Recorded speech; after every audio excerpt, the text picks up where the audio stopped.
Do I normally read 8 books in 1 week? No, but it's Summerween. It's a readathon. The ending was just so dumb. What is better than a Cannibal Girl Boss? What have you done? Hey besties, it's Sarah. Welcome to day 1 of Summerween. I'm so excited to be doing this readathon. If you're not aware, Summerween is a readathon hosted by Gabby Reads, and basically the premise is to bring Halloween into summer. And so it's July, and we're going to be reading spooky, thriller, and horror books. Gabby has a series of reading prompts that are going with the readathon, so I'm going to be kind of shaping my TBR off of that. And because I have no chill, I basically already know what I'm reading for the entire week. So today is day 1, and I'm getting a little bit of a late start because I did have to work today because it's Friday. And so I had some meetings earlier. I had a one-on-one with my boss, and I also took a shower and did my hair. But through all of that, I started my first book, and I have been reading Middle of the Night by Riley Sager. Listen, I have struck out with Riley Sager twice already. I DNF'd Lock Every Door in, I think, like 2020. And then I also read The Only One Left last year. I participated in Jordaline's Patreon book club, and we all just like roasted that book to shit. It was not good. And so I was like,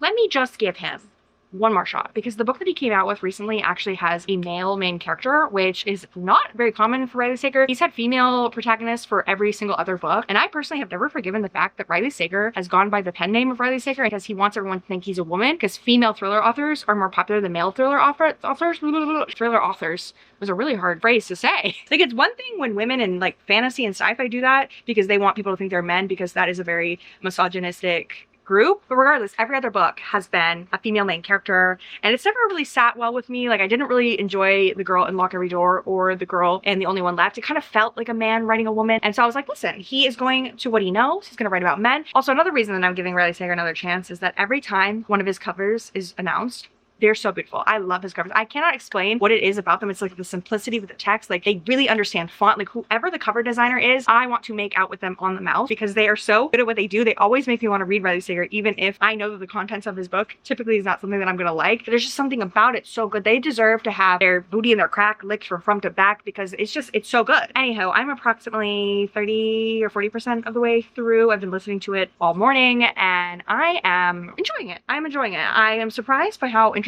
I am in what's going on. This book is following our main character, Ethan, and 30 years ago when he was 10, he was camping out in his backyard with his friend Billy. While he was sleeping, someone cut open the tent and stole his friend Billy, and Billy has been missing now for 30 years. And Ethan is kind of down on his luck because he's having issues with his wife, and he is a teacher, and he doesn't have a lot of money, and he's about to start a new job. And so his parents are letting him live in his old childhood home because they moved to Florida to retire. I have been very intrigued about the mystery of where Billy went, especially because in present day, Ethan keeps having weird things happen. Like, he keeps having these baseballs show up in his yard, and when he was a kid, that's how Billy used to get his attention in order for them to hang out. And so all of that has been very intriguing so far. And I do feel like it does kind of feel like Riley Sager is in his own lane writing this male character. It feels good. It feels like a man wrote about a man. I don't know. And so I'm enjoying it so far. I am keeping my expectations low just because me and Riley Sager have not gotten along in the past. Like, Lock Every Door just really did not do it for me, and then The Only One Left was genuinely one of the dumbest thrillers that I've ever read in my life.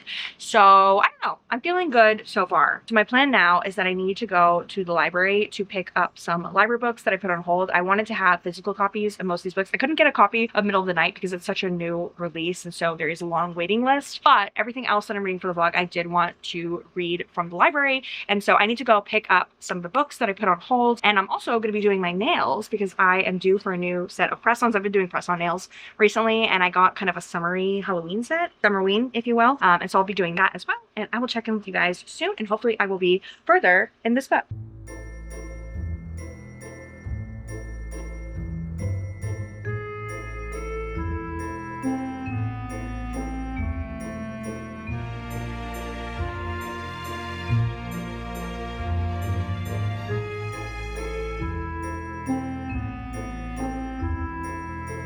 It's been a few hours since we last spoke, and I did my nails. Do not look at them closely because I did get glue all over the place. I was trying out this new brush glue, and I think I went a little overboard because the last time I did press-ons, I just used the little squeezy tube, and I knew not to go overboard, but this time I went really crazy, and this finger here is just, there's a little glue on my hands right now. But basically, I did this like spooky like Halloween set, but it's also like neon colored. It's giving summer, but it's also giving Summerween. Anyway, I wanted to show you guys the library books that I got. I know I had some like b-roll of the ones that I picked up today, but I also had gone and picked up other ones the other day. I have quite a few library books. First of these is Mary, which is a horror book that I've been wanting to read for a really long time. And then we also have The Night Parade. I got a random comment from someone, I don't even know who it was, that was just like, hey, I really want you to read The Night Parade by Ronald Malfi. I want to see what your opinions on it would be. And I was like, okay. So I looked it up and it has really good ratings on Goodreads. So I was like, yeah, I definitely want to try to read that. And another book that I've been really wanting to get to is A Certain Hunger. A lot of booktubers put this on their favorites list last year. I think it actually came out in 2022. So it makes sense that a lot of people said it was their favorite of 2022. But I really want to read this because it's an unhinged woman who's killing men and eating them, like cannibal girl boss. And I love that for her. So I'm really excited to get into that. And then I also want to read The Broken Girls by Simone St. James. Simone St. James is a thriller author that I've heard a lot of like mixed things about, but people always say that this is her best one. I know this is about like a boarding school and it's haunted, question mark. I'm not really sure, but like a woman that's like a journalist is like trying to investigate the death of her sister. I don't know. Then I have a few thrillers that you guys actually recommended to me. One of them is Before I Go to Sleep by S.J. Watson. I did not know when I was looking up this book that there is a movie by Nicole Kidman. Also, I just realized I said a movie by Nicole Kidman. I meant a movie with Nicole Kidman in it. I'm excited to get into this. And then also Still Missing by Chevy Stevens. I've also not heard of this, but you guys were recommending it as a thriller. And then finally, The Girl Who Was Taken by Charlie Donnelly. I'm assuming it's about a girl who was taken, but these are all of the library books that I got. Oh my God. So heavy. So it's a little ambitious. This is basically my TBR for the week. Quite a few books. Let me count. Oh my God, I just dropped one. Let me count how many books there are. There's 1, 2, 3, 4, 5, 6, 7. And then I'm also reading the Riley Sager book right now. So that is 8 books. 8 books in 1 week. Do I normally read 8 books in 1 week? No, but it's Summerween. It's a readathon. We gotta try. Speaking of middle of the night, I am about, I wanna say like 70% of the way through it, and I have very mixed feelings. On the one hand, I do enjoy that there's a lot of POVs to follow, but what I don't enjoy is that the POVs aren't really like giving me anything that the other ones aren't. So let me explain this. Each POV kind of furthers the story in the past, because in the past, like I said, Billy went missing. And so we're kind of like going down the few days right before he goes missing.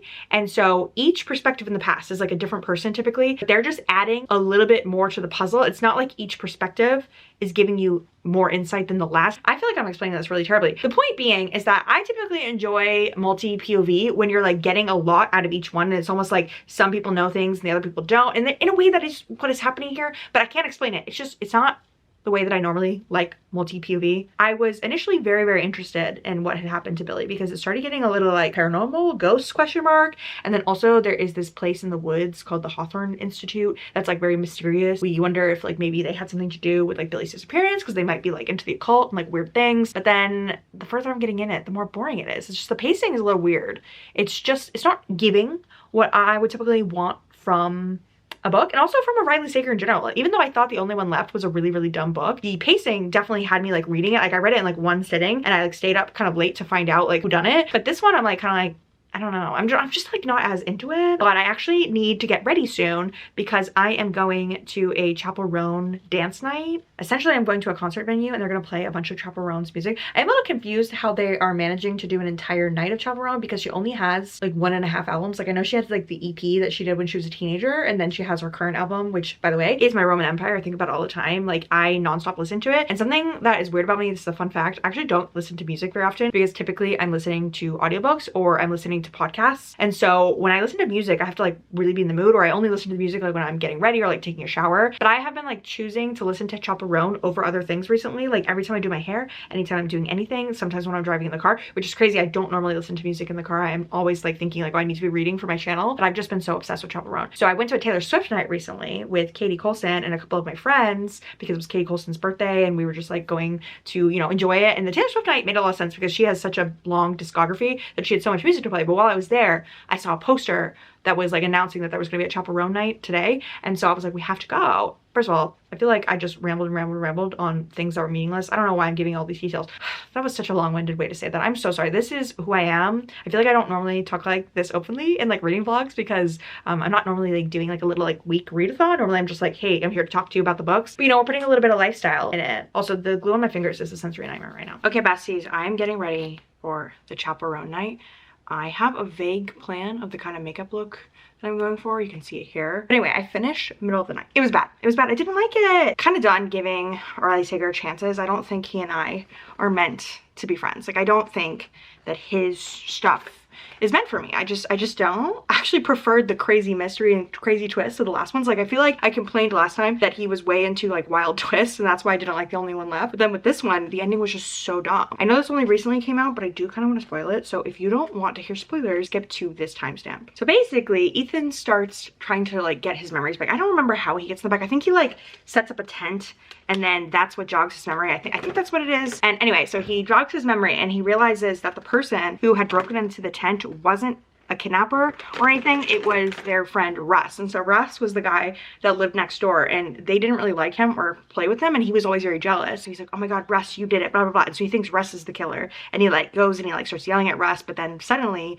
the babysitter girl, the older girl, she is like, I did it. And you're like, what? And then you find out, it like flashes back. And basically Billy, in the middle of the night, he woke up and saw the slash in the tent, and he thought that ghosts were trying to communicate to him. So he's like, I have to go to the Hawthorne Institute right now. So he got out of bed and started walking to the Hawthorne Institute. But you have to cross the road to get there. Like, you go through the woods and you cross over the road. And apparently, what's her face? I don't remember her name. She was like coming home from a party, and she accidentally hit him with her car, and she didn't know what to do. So she threw his body into the ravine. And that is the end of the book. It was so bad. It was so bad. It was such a dumb resolution. Also, I hope you didn't watch this if you didn't want spoilers. Like, I really hope you didn't. Also, before you say it, I do realize that I actually forgot part of the book where we find out that the person who kept putting baseballs in Ethan's yard was actually Billy's long lost brother, like his brother that no one had seen in many years. And so he was the one that was like kind of terrorizing Ethan and making him think that he was haunted. He kidnaps the babysitter girl's son, who I don't even know if I talked about him, but he was like a little boy that was involved in the story. And so he gets kidnapped by the brother, and that's when the girl admits that she was the killer. I literally forgot very big plot points. That is how much that book meant nothing to me.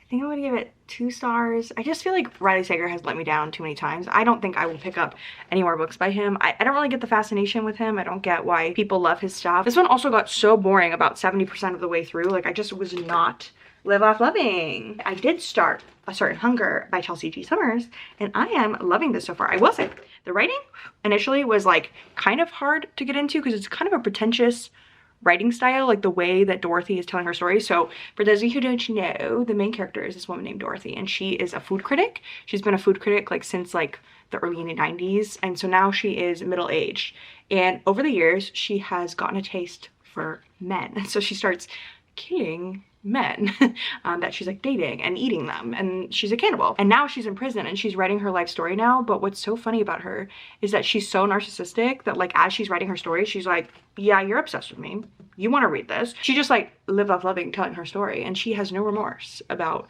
killing these men. And so far I really like it because it kind of feels like not a good for her, because she is not really justified in what she's doing, but more of like she's a little bit unhinged, and I love an unhinged female in any character. I really do. There's something about female rage, or just like females doing things wrong, like supporting women's wrongs, that just really does it for me. So I am really loving it. Anyway, that's where I'm at in my reading so far. Like I said, I'm getting ready for the chaperone night. I'll check in one more time to show you my outfit and my makeup, and then there'll be some b-roll of the night, and then we'll check in later. Do we think that this outfit would be chaperone approved? We got the tassels, we got the cowboy hat, we got the pink, we got the blue eyeshadow.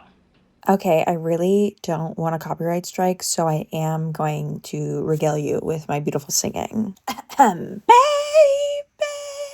why don't you come over?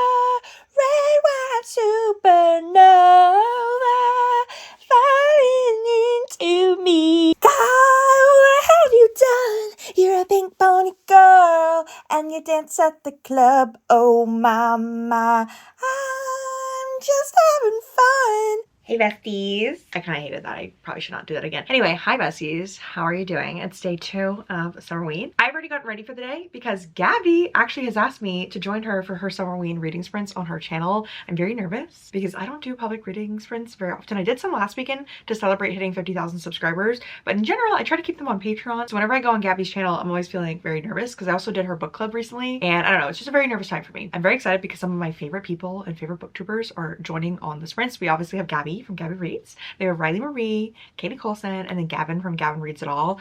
They are just my favorite people. I love them so much, and so I'm very excited for us all to be together. I feel like it's going to be a very fun party, and Summerween is just such a big deal on Gabby's channel. She's been doing it for so many years, and I'm just so excited that the first year that I'm doing Summerween, she's asked me to participate. It's just like, I feel honored. During them, I'm going to be reading The Broken Girls by Simone St. James. This is a thriller that I've been wanting to get to. I don't know if I could finish it today. I'm hoping that I can, but that may be a little ambitious considering I've already finished 2 books. Oh yeah, speaking of finishing 2 books, I have finished A Certain Hunger. I finished this morning while I was doing my makeup, and I really like this book. I will say that if you don't like pretentious writing, I don't think you'd like this, but I don't know, I kind of stand Miss Dorothy. I really do. You know, what is better than a cannibal girl boss? But if you love like an imperfect, unhinged main female character, I really think that you'll like this, because Dorothy, she just cracks me up. I love the way that she writes, and then she's just like, you're obsessed with me. Like, that's why you're reading this. Like, you want to know everything about me. Like, just admit it. You're obsessed. And she really truly believes she's like the best. And I love that for her. The reason that I'm not going to be giving it 5 stars fully is there were some pacing things for me. Like, it's a pretty short book, but the way that Dorothy kind of tells her story, sometimes I just wanted her to like hurry up and like get to like the guys that she was killing so she could like tell me more about it. I don't know. And there was like a random chapter towards the end where she talks about this one man that she was like in love with and they almost got engaged, and it just felt really random. So those are like my nitpicky kind of critiques, but overall I did really love this. You really have to like unlikable characters to enjoy this though, because Dorothy is very unapologetic. She's like, yeah, I did it and I'd do it again, bop bop. Like, she does not give a fuck that she killed these men. Like, she has no remorse, and I kind of love that about her. Also, the cover is so stunning. I love this cover. This is really what got me to want to read this book. If there is a book that looks like it has art on the cover, I am trying to read it, because just there's something about it really like itches a spot in my brain. I also would say if you liked Mayfly, I think that you would enjoy this. I think this is kind of like what Mayfly was trying to do. It's definitely giving like the Patrick Bateman of women, but I think it does it a little bit better than Mayfly. But I still really enjoyed Mayfly, but I know that a lot of people did not like that as much, so you might like this more. What I'm trying to say is that I love unhinged serial killer women. I do. So I haven't filmed anything since I did the reading sprints. My bad. After the reading sprints, I didn't want to be wearing makeup anymore. So I took a shower and then I started relaxing. And then Aaron came home. He was at the pool today and we ate Mexican food that we ordered in. And then we watched the last episode of Brooklyn Nine-Nine, and I cried a lot because every time I finish a TV show, even if it's a comedy, it makes me cry. It was just so sad to see all the characters for the last time on the screen.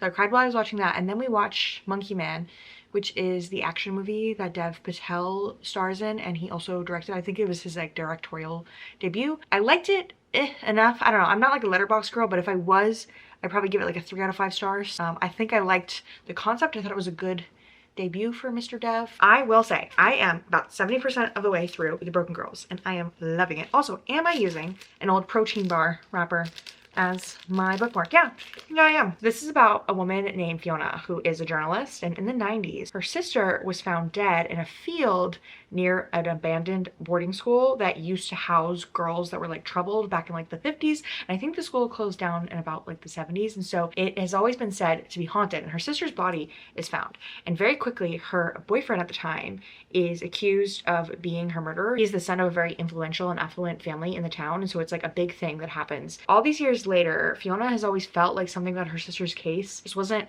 feeling right. Like, she does think that the boyfriend did it, but there are so many factors surrounding her death that just like don't add up, and so she is always trying to figure this out. And then she finds out that these benefactors bought the old abandoned boarding school and they're trying to do construction on it and build it into a school again. And so she decides that she wants to do her journalism thing and start investigating that and finding out more about why. They actually find another body in a well, and they discover that it's one of the girls who went to the school in the 50s. And I just love the pacing of this book. It's kept me like very interested. Like, I've been flying through this. It doesn't even feel like I've been reading it for that long, but obviously I've gotten very far in it today, and I'm just loving this so much. I just love when I read a thriller and I feel this in my heart, especially because I did not like the Riley Sager book. It just was not good at all. And what I like about this is it actually does have a paranormal element, because they keep saying that the boarding school is haunted, and so people keep talking about this ghost that haunts the school, and so you kind of are trying to figure out like, what does the ghost have to do with the deaths of these girls?